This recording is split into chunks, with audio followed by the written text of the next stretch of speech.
Today we're going to talk about Robert Wone. Hey guys, Victoria Paxton here. Thanks for stopping back by my YouTube channel. Hey guys, how are you? Like, share, subscribe, all that good stuff is free. This may be a little lengthy, I'm not sure. Pay no attention to my hair. The struggle's real, y'all. Like, share, subscribe, all the good stuff is free. If you're a real psychic, hey, hi, hello, welcome to my channel. I'd love to talk to you. If you're a fake psychic, you know who you are. Get off of freaking YouTube, okay? All right, guys, so here we go. Robert Eric Wone was born June 1st of 1974.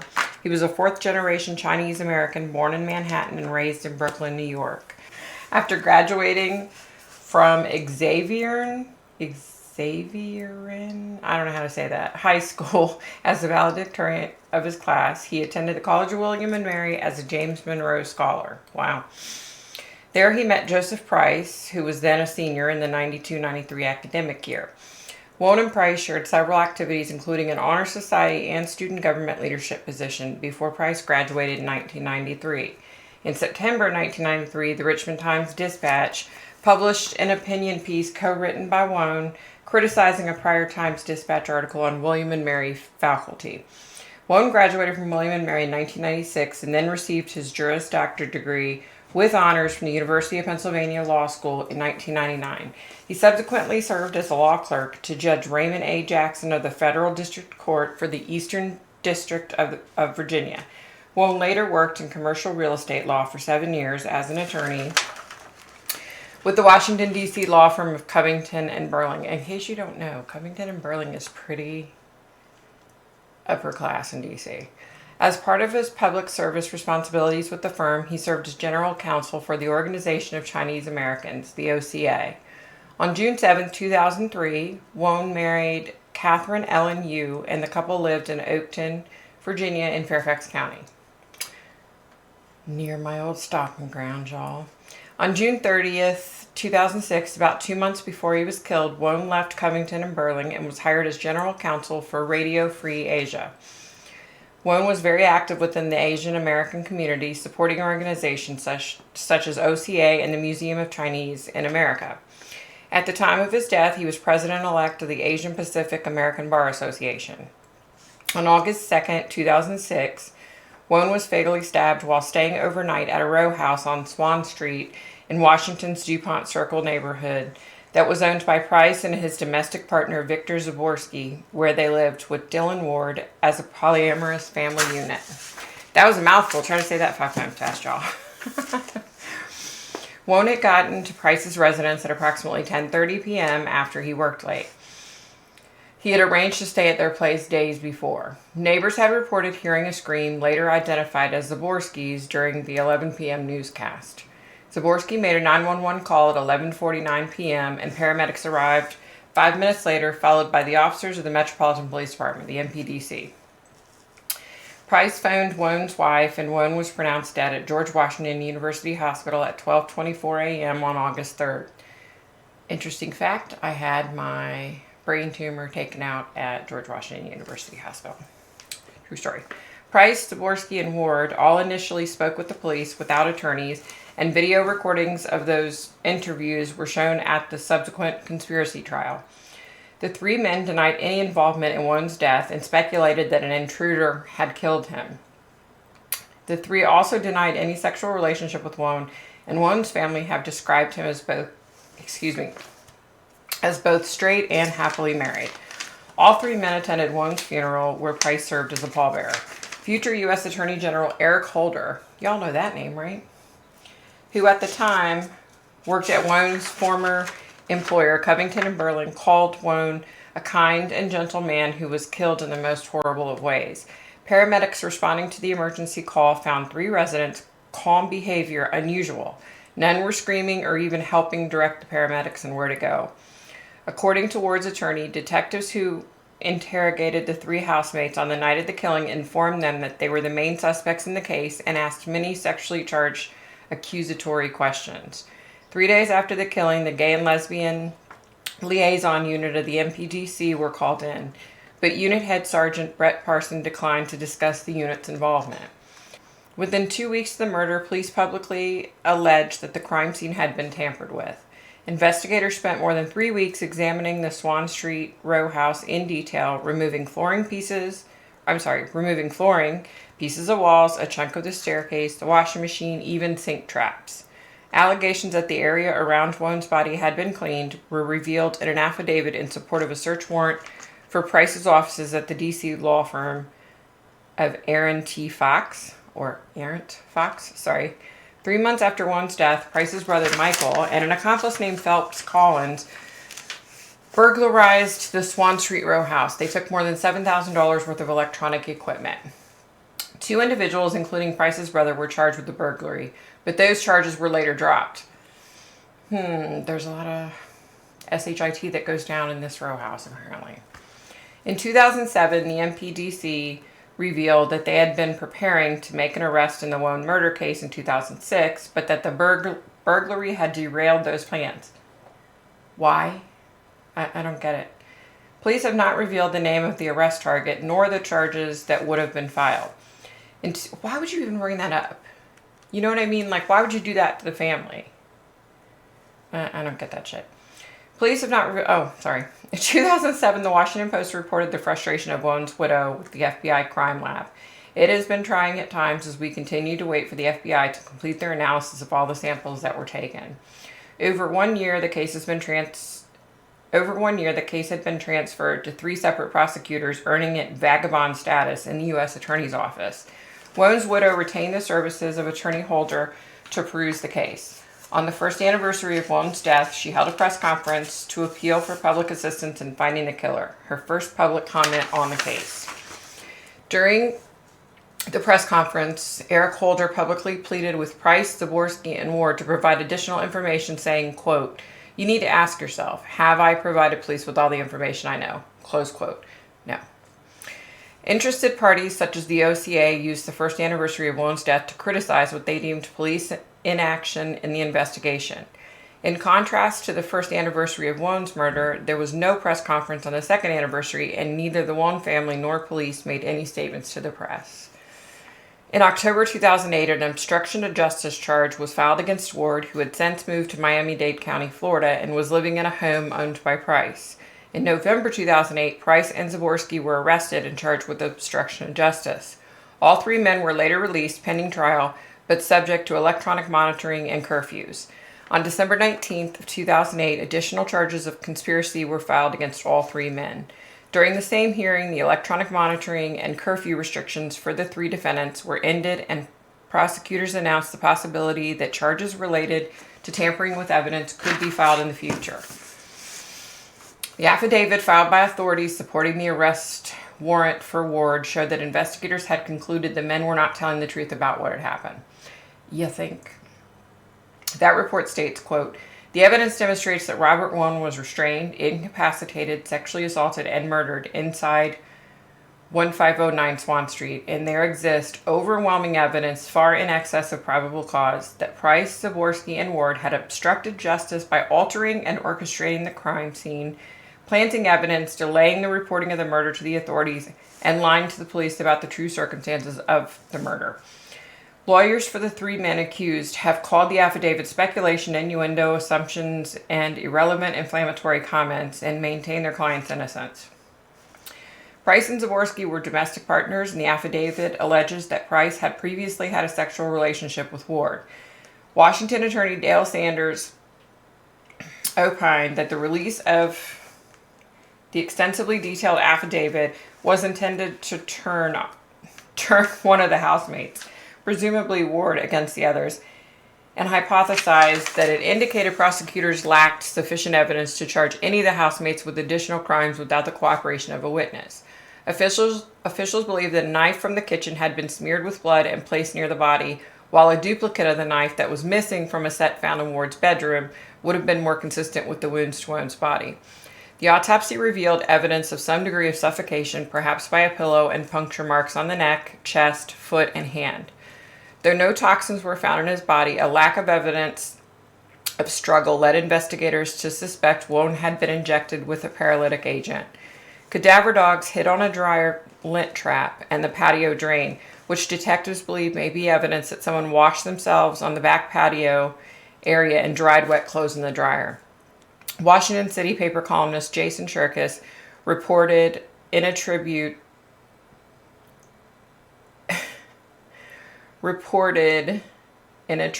of criticism of the medical examiner's failure to test for exotic drugs and to keep a sample of Wone's blood for later testing, as well as detectives' failure to follow up on the lint trap that had attracted a cadaver dog's attention.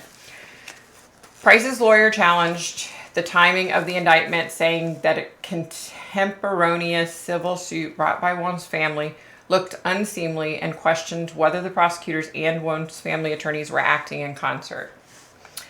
In April of 2009, prosecutors disclosed that 2 emails had been drafted on Wone's BlackBerry at a time when prosecutors believed he was dead. An independent criminal law attorney noted, "The defense will argue that this is consistent with their claim that the murder happened quickly by an intruder and it was not a long drawn-out effort to sexually assault Wone before he was killed, as the government is alleging." Previously, a court filing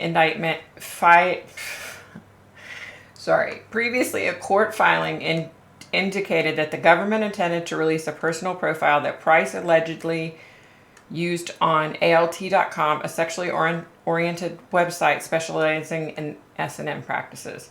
Formal defense in the conspiracy case began on June 17, 2010 and concluded without any of the defendants testifying. On June 29th, Judge Lynn Leibovitz found each of the 3 men not guilty on charges of conspiracy, obstruction of justice, and tampering with evidence. Leibovitz, in explaining her ruling for almost an hour from the bench, stated that she personally believed that the men knew who killed Wone, but was not convinced beyond a reasonable doubt that they committed the offenses in which they were charged. On November 25th of 2008, Wone's widow filed a wrongful death lawsuit against Price, Zaborski, and Ward, largely based on the police affidavit. Excuse me. The lawsuit alleged defendants' negligent failure to recuse Robert Wone after he was injured. To rescue Robert Wone after he was injured, defendants' destruction of evidence of Robert Wone's murder, and defendants' conspiracy to destroy evidence and obstruct the police investigation into Robert Wone's murder. The suit was settled August 3rd, 2011, for an undisclosed sum and agreement. Prior to his nomination as Attorney General, Holder advised Wone's widow on a pro bono basis. Okay, I need a drink first of all because it's not 700 degrees in here, but it's about 510. So, as opposed to 750, that's not bad. 510, much cooler. I was able to connect with Mr. Wone. I told him who I was. He talked about his family and missing out. I usually do that at the beginning to try to calm the nerves, He said he had pre-planned, he had planned weeks before to stay the night at the row house so that he could get into DC early the next morning without having to leave 3 hours prior, because we all know in Northern Virginia, y'all, even if you take the metro, it takes flipping forever to get anywhere with the stinking ass traffic in this area. Okay, I'm telling you. So he said he got over there and he wasn't sure, but something just felt off. He said, I don't know if it was something I felt or if it was something I felt in my surroundings. I'm not sure, but something was definitely off. Yeah. Okay, so he was saying that, especially with Victor and Dylan, he wasn't sure why, but something was off there, and he wasn't sure why. Okay. I know his family's not going to want to hear this, but I connected with him. This is my opinion, y'all. Don't sue me. I'm a broke psychic. This is my opinion for entertainment purposes only, okay? He told me that they had discussed SX. And he said he was straight, but he was kind of curious, So, him and Victor, the other two disappeared into the house somewhere. Him and Victor had SX using a Toy. He said he had gotten really uncomfortable, though, thinking about his wife. He felt bad. So he was like, I can't do this. I can't do this. So he said, so he was telling me, apparently the other two were going to join in, but he just couldn't do it. He was like, no, I can't do this. I'm done. I'm done. I'm done. He got up and he began to, excuse me, gather his things like he was going to leave and go all the way back to Oakton. Which would have been a little bit of a hike. I mean, not too bad at that time of night. There's no traffic, but you know what I mean. Victor started to calm him down. He's like, no, no, no, we don't have to finish anything. We don't have to go through with this. Just calm down. It's okay. It's okay. So he's talking to Victor. Okay. So he's talking to Victor, and all of a sudden, Victor's eyes get really large. So he turns around. Okay. So when he turned around, he saw Dylan and another figure. He doesn't know who the other figure was. He knows Dylan was there. He said he felt something in his neck, and then something was over his face, and he was struggling to breathe. That's the last thing he remembers. He wakes up, and he's not in that house. And he's like startled, and he's like, where am I? What the hell happened? And he is where he is today. So he believes that at least one of the other two were angry that he had done things with Victor and then just said, forget it, I'm done. And so they were angry, and that's why he ended up, you know. He said when he realized he had been killed, he was like dumbfounded. Like, you know, why was I killed because of this? Why did they kill me? And look, y'all have to understand, you know, we're talking about Eric Holder and all these big names with these law firms. These are big name people. So I don't know what the hell they were thinking. It was such a freaking senseless murder. Such a senseless murder. So I will tell you this. Old Lady Snoop, she's one of my subscribers, told me that Mike from That Chapter podcast had just put out a video on this. I don't know who that is. I've not seen it. I do want to check it out just to see what, you know, this person had to say. I guess they're not a psychic. They're just a regular old dude with a channel. But I do want to see, you know, what he had to say. But she told me I should throw that in there. So I threw that in there so y'all could go check him out. So yeah, this, again, you guys, why? What the hell was the point? You know what I mean? Because listen, if you think about it, Robert was probably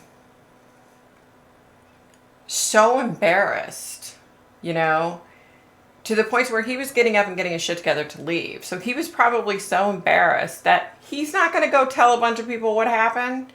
So why do you need to kill him? You know? But he didn't say this. This is coming from me. For whatever reason, when I was connected with him, I felt like there was a lot of jealousy. And I'm not sure. I don't think it was Robert being jealous of them. I think it was the other way around. They were jealous. Somebody in that house was jealous of him. But again, just a senseless freaking murder, you guys. Like, and the sad reality is 9 times out of 10, that's how it is. You know what I mean? It's a senseless killing. Didn't need to happen. Could have been prevented. Like, it's just mind-blowing, y'all. Mind-blowing. So, yeah. Be nice, be kind, stay safe, stay healthy. Check out Friday Night Live, 7:30 p.m. Friday nights here on my channel. And that about does it for me, guys. Bye, guys.